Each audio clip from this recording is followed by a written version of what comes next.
Ito, what's up sa inyo mga kano? For today's video, ito nakabalik na isa nating kalapate, no? Rumoronda-ronda pa, biikot-ikot pa ngayong hapon lang. So, paparonda pa lang sana tayo ngayong hapon.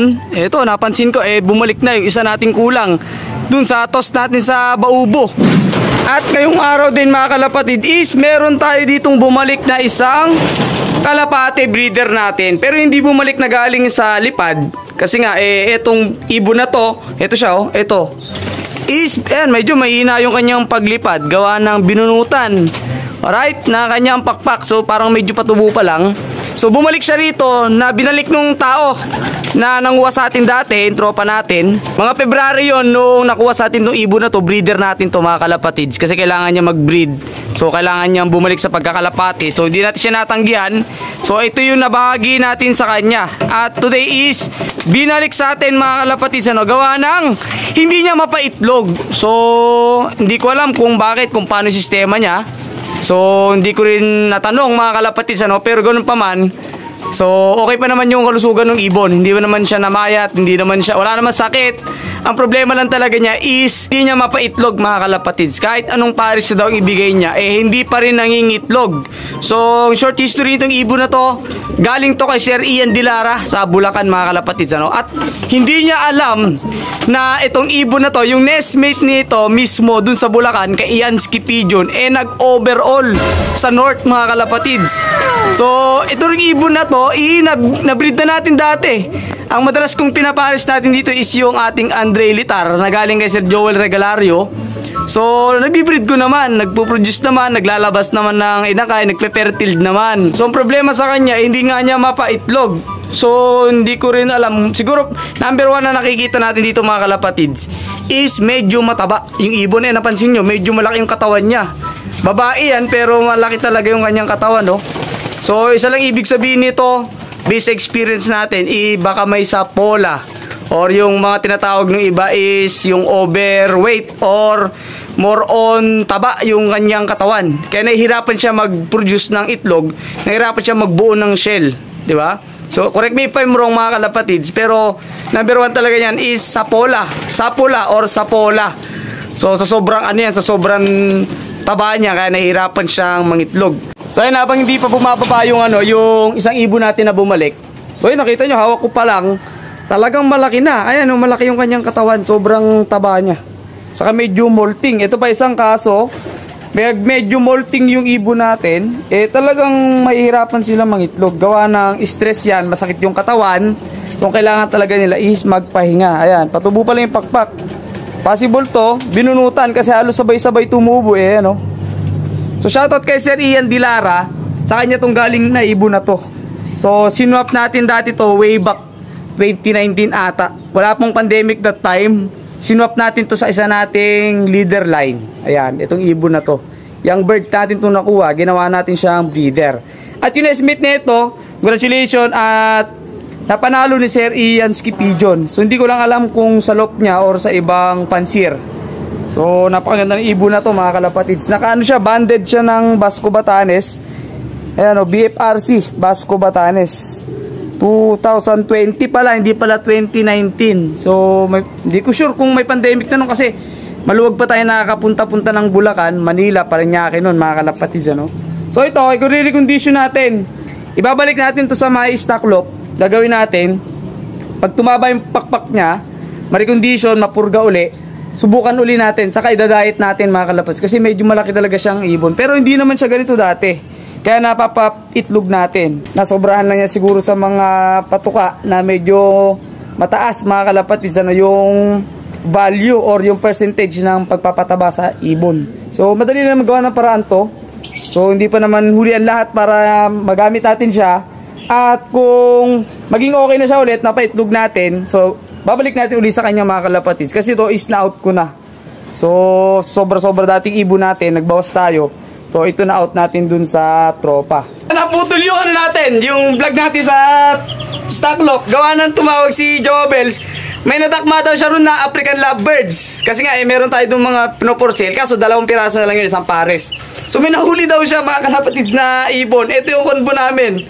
Ayan, so pupuntahan natin ngayon, titingnan natin kung totoo, baka pinaprank lang. And then, dadalhin na rin natin itong mga na-harvest natin noong isang araw At kasi actually nung ano pa nung nakaraan, kaya lang nung na-video natin to nung isang araw lang. So ayan mga kalapatids. Ito is dadalhin natin doon sa poultry supply natin. I-out na naman natin to para hindi tayo matambakan. Kasi nga may mga nililimliman na naman sila. Tapos ito may inakay. Yung galing kay Sir Ben Season. Shoutout kay Sir Ben Season. So sa kanya galing yan mga kalapatids eh. So nag-produce na naman sila. Ayan. So meron tayong 5. Dadalhin natin to ngayon. Sakto makikita natin yung nadakma daw ni Mrs. Di ko alam kung nadakma or baka na ano niya pinakatan. Tanong din natin kung paano niya nahuli kasi syempre babae tapos makakahuli ng ganto. So parang ang labo, di ba? Ito, dito na tayo sa tindahan. Ayan oh. Medyo maingay lang gawa ng ayan, pasensya na tabing kalsada kasi tayo. Ito. Confirm may nahuli nga si Joabel sa ano. Par blue na 5. Tapos parang may singsing pa. Ayan, hintayin natin si Joabel. Gawa nang nagtitinda pa siya. Meron pang may bumibili pa. Ito yung nahuli niya oh. Oh, may singsing nga. Ayan, kulay blue. So makikilala natin kung sino may-ari nito. Ayan. So tingnan natin mga kalapatids. Possible hindi niya natadakma. Pinakatan lang dito. Ayan na may pagkain.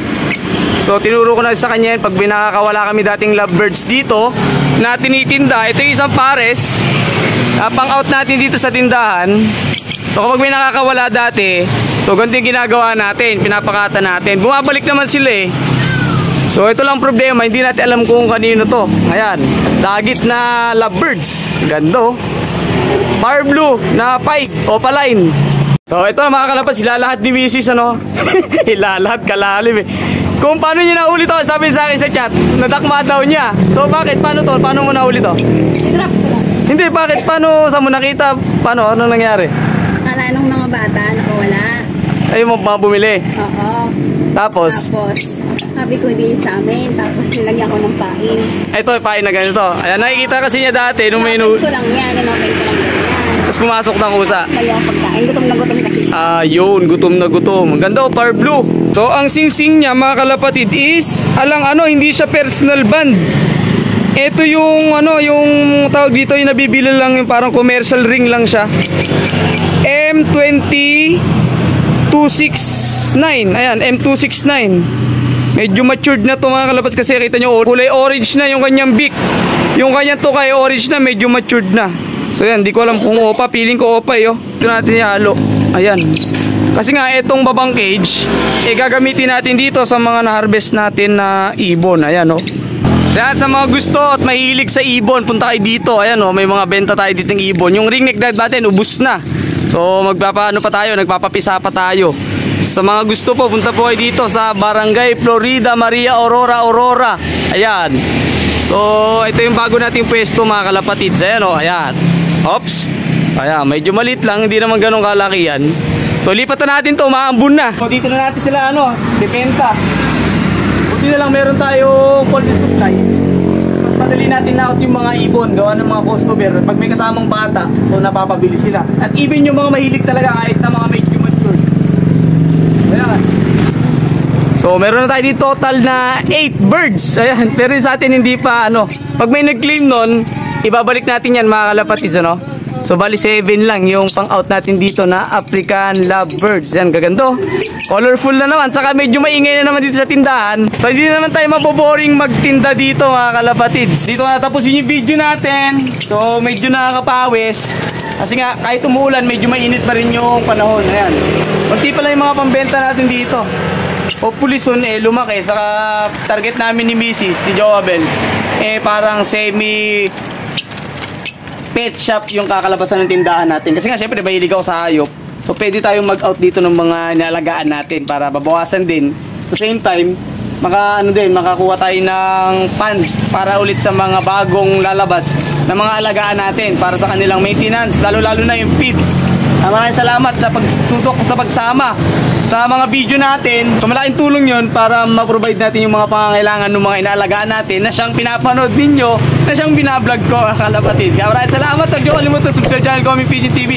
Click bell button para updated ka sa mga video natin everyday para everyday. Okay, maraming salamat sa mga tayo flying and ingat mga kalapatids.